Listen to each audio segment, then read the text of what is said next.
Pujilah Tuhan Allah yang menjadikan segala sesuatunya baik. Karena anugerah Tuhan, hidup kita boleh memilikinya di dalam segala kelimpahan. Dan karena anugerah Tuhan itulah, maka kita boleh mengucapkan syukur untuk segala kebaikan, untuk segala anugerah dan berkat-berkat Tuhan yang begitu besar dalam kehidupan kita. Sahabat-sahabat terkasih dalam Tuhan, dalam kitab Efesus bab 4 ayat 21-24, karena kamu telah mendengar tentang Dia dan menerima pengajaran di dalam Dia menurut kebenaran yang nyata dalam Yesus.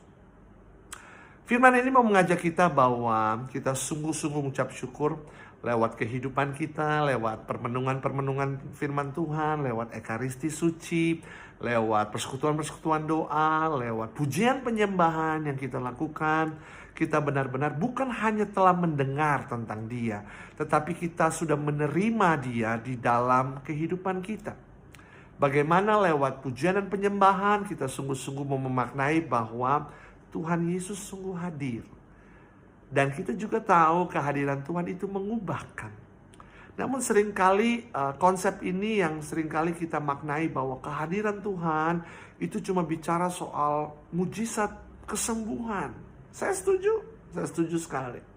Tetapi ingat sahabat-sahabat kasih Tuhan, mujizat bukan cuma bicara soal kesembuhan fisik. Bukan cuma bicara soal kesembuhan fisik, tetapi hadirat Tuhan memulihkan roh dan jiwa kita. Dan kita tahu penyakit roh itu apa sih? Ya dosa-dosa kita. Waktu kita jatuh dalam dosa, kita kehilangan kasih karunia Allah. Dan di dalam pujian penyembahan dan tentunya lewat sakramen-sakramen, sakramen tobat, sakramen ekaristi, relasi kita dipulihkan. Tetapi kita mau memaknai bahwa hadirnya Tuhan itu menyapa dan menyentuh roh kita. Dan waktu kehadiran Allah menyapa roh kita, artinya apa? Engkau dan aku menerima rahmat pengampunan. Tetapi rahmat pengampunan gak akan terjadi kalau engkau dan aku tidak bertobat. Pujian penyembahan mengingatkan kita tentang bahwa kita ini pribadi yang kecil. Pribadi yang harus senantiasa lakukan pertobatan. Dan Efesus 4 ini mengajarkan mekanisme pertobatan. Apa itu pertobatan? Yaitu bahwa kamu berhubung dengan kehidupan kamu yang dahulu harus menanggalkan manusia lama yang menemui kebinasannya oleh nafsunya yang menyesatkan.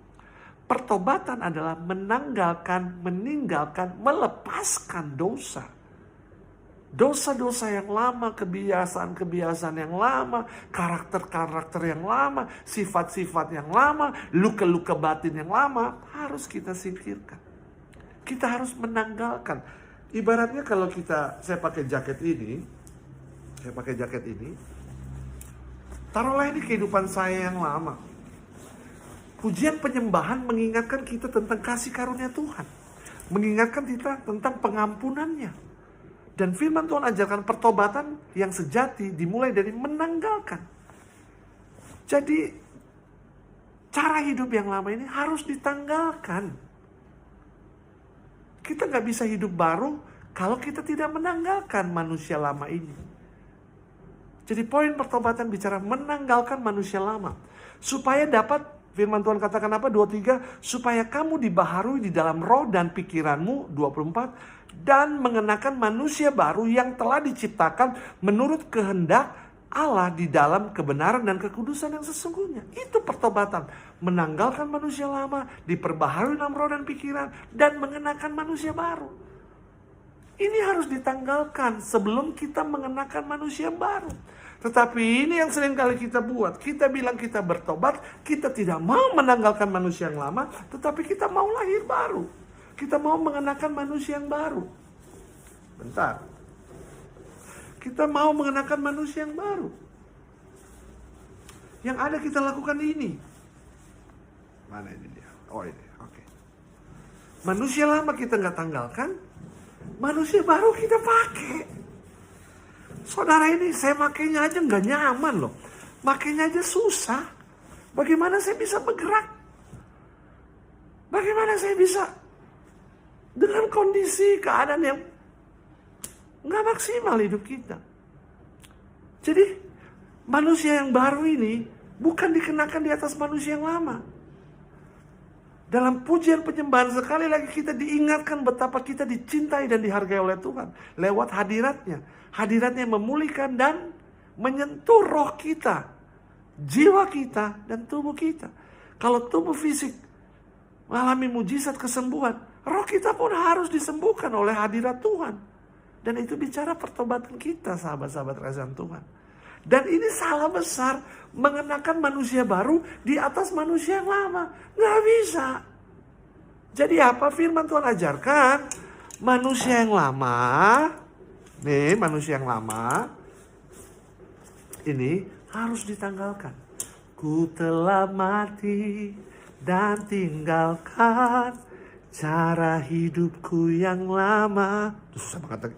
Semuanya sia-sia dan tak berarti lagi. Nah, waktu kita menanggalkan cara yang lama, poin yang kedua pertobatan dinamikanya adalah pembaharuan di dalam roh, di dalam pikiran.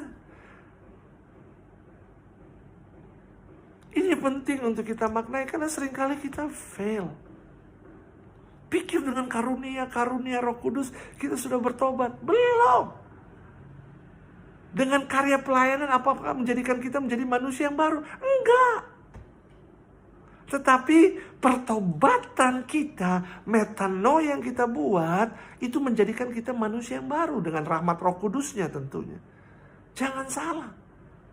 Jangan sampai kita terjebak dengan konsep yang salah. Menjadi pelayan-pelayan Tuhan harus bertobat. Menjadi hamba-hamba Tuhan harus bertobat. Menjadi pekerja harus bertobat. Menjadi bapak keluarga harus bertobat. Menjadi ibu rumah tangga harus bertobat. Menjadi keluarga yang bertobat. Supaya kita dapat mengenakan manusia yang baru. Di dalam kehendak Allah, di dalam kebenaran dan kekudusan yang sesungguhnya. Ini penting. Kita gak bisa numpuk dosa dengan berkomitmen atau bertutur kata atau mengimani manusia baru terjadi dalam kehidupan kita. Tapi cara yang lama masih kita pegang, gak bisa. Sekali lagi firman Tuhan katakan gak bisa. Tanggalkan, diperbaharui dalam roh dan pikiran, baru mengenakan manusia baru. Di masa-masa prapaskah ini kita diajak untuk lakukan itu. Menanggalkan cara hidup yang lama, diperbaharui dalam roh dan pikiran lewat permenungan-permenungan prapaskah, lewat persekutuan-persekutuan doa yang bertema prapaskah, lewat bacaan harian yang diarahkan untuk pertobatan-pertobatan kita. Sekali lagi, rahmat pengampunan itu akan susah terjadi kalau kita tidak bertobat. Walaupun sesungguhnya rahmat itu sudah tersedia buat kita. Tetapi dengan hati yang tertutup, kita nggak bisa membuka diri untuk mencapainya. So, sahabat-sahabat kasih Tuhan, mari lakukanlah pertobatan.